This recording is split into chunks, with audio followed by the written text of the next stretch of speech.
The alarm tore through the palace before I even opened my eyes. Glass walls shook. Lights turned red. Somewhere above me, a voice screamed in a language I barely understood, and I already knew what it meant. The nursery was under attack. I ran through the corridor with my boots sliding on smooth stone floors, my chest tight, my mind empty of everything except one thought. The child. The last heir of an entire empire was sleeping 3 floors above me, and something had come to end her before she ever opened her eyes to the world. Guards lay scattered near the stairwell, groaning, disabled, their weapons knocked from their hands. Whatever had come through here was fast, and it was not finished. I grabbed a fallen rifle from the floor and kept moving, my breath sharp, my legs burning. The nursery door had been torn open. Inside, a floating machine hovered above the crib, its metal body humming with a low, dangerous sound. It was scanning the baby, measuring her, preparing. I did not think. I raised the rifle and fired, and the drone spun sideways, sparks flying from its side before it crashed into the wall. Another one dropped from the ceiling vent behind me, faster than I expected, and I turned just in time to knock it away with the stock of my rifle before it could reach the crib. The baby began to cry, loud and sudden, filling the room with sound that felt strangely comforting. She was alive. She was afraid, but she was alive. I scooped her into my arms, wrapping her in the first cloth I could find, and turned toward the door just as a third drone entered, blocking my only way out. Its lens locked onto me, red light scanning my face, deciding what I was worth. There was no time to aim carefully. I fired twice, and the machine dropped, smoke curling from its broken frame. My hands were shaking, but the child in my arms stayed still, staring up at me with wide, curious eyes, as if she somehow understood that the danger had passed. I carried her out through the corridor, stepping over fallen guards who were beginning to stir, calling for help in voices thick with pain but not lost. The palace around me still trembled from the attack, alarms still ringing, but the worst of it felt over, at least for now. The throne room doors opened before I reached them, and there she was, the queen. Her presence filled the space long before her voice did. She stood taller than any person I had ever stood before, her eyes sharp, her expression unreadable, until she saw the small bundle in my arms. Something shifted in her face, not weakness, something closer to relief mixed with disbelief.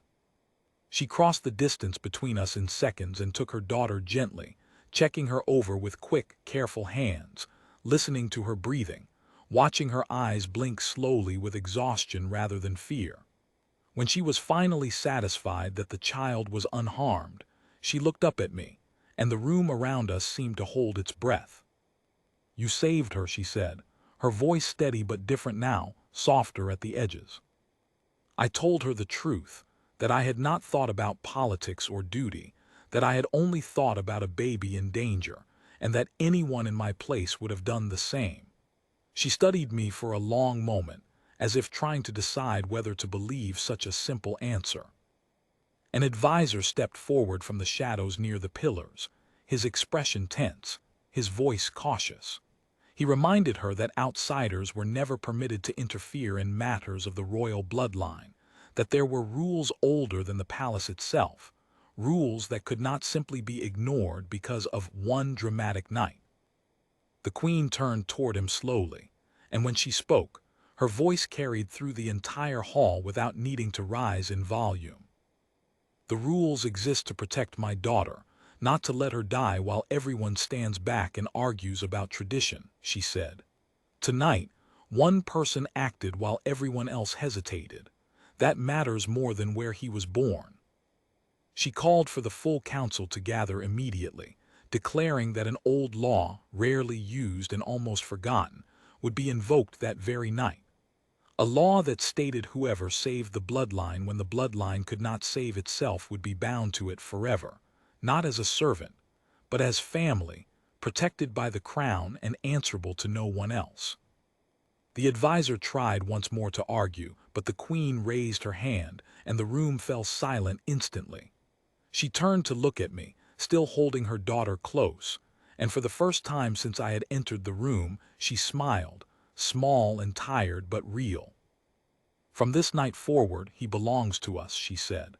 "Let every record in this kingdom show it. Let every enemy who dares threaten this family know exactly who stands beside it now." I stood there, unsure of what to say, still catching my breath, still feeling the weight of everything that had just happened. I had come to this world as an outsider, someone tolerated but never fully trusted, someone kept at a careful distance by nearly everyone in the palace. Within a single night, that distance had disappeared completely. News of what happened spread quickly, faster than anyone expected. Messages were sent to every corner of the kingdom, and soon after, to places far beyond it. My own people back home received word within hours, and I imagined the confusion it must have caused among diplomats who valued careful distance and quiet neutrality above almost everything else.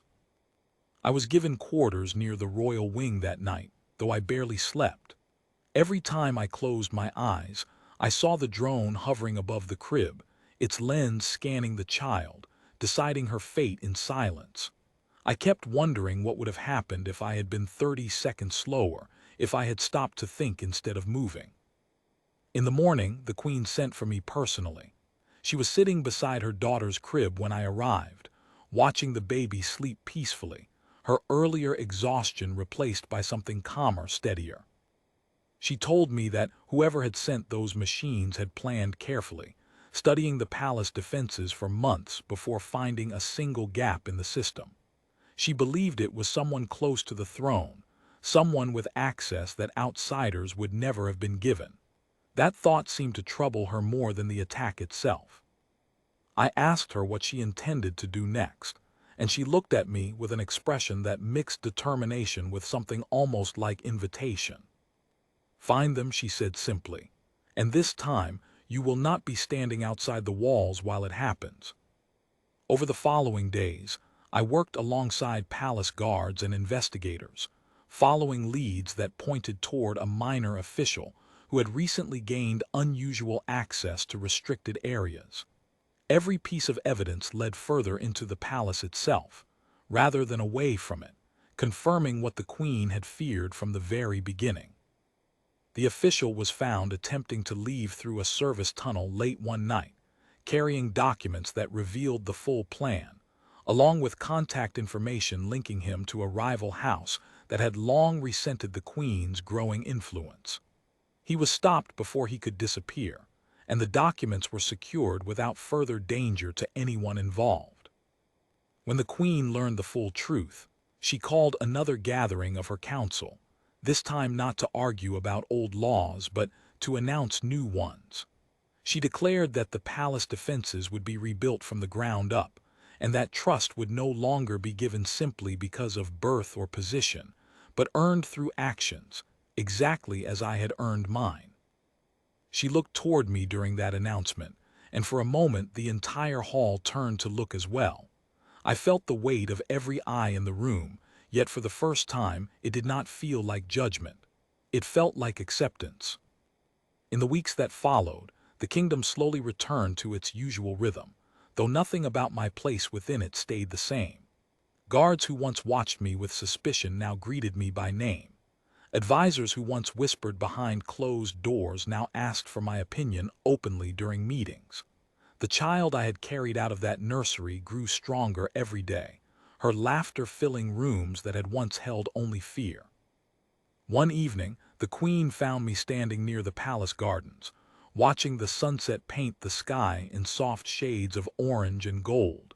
She stood beside me quietly for a while before speaking. She told me that she had once believed loyalty could only come from those born into duty, raised since childhood to serve the crown without question. That night in the nursery had shown her something different, something she had never expected to learn so late in her life. "Loyalty chosen freely is stronger than loyalty demanded by tradition," she said. "You proved that without even trying to prove anything at all." I did not have a grand response prepared, only the same simple truth I had given her before. I had seen a child in danger, and I had acted. Everything that followed had been her choice, not mine, though I would carry the weight and the honor of it for as long as I lived. She smiled again, brighter this time, and looked out toward the horizon where the last light of day was fading into a calm, peaceful night. "Whatever comes next," she said, "we will face it together, not as ruler and outsider, but as family bound by something stronger than blood alone." I nodded, watching the sky darken slowly into a sky full of quiet stars, feeling for the first time since arriving on this world that I had truly found a place where I belonged.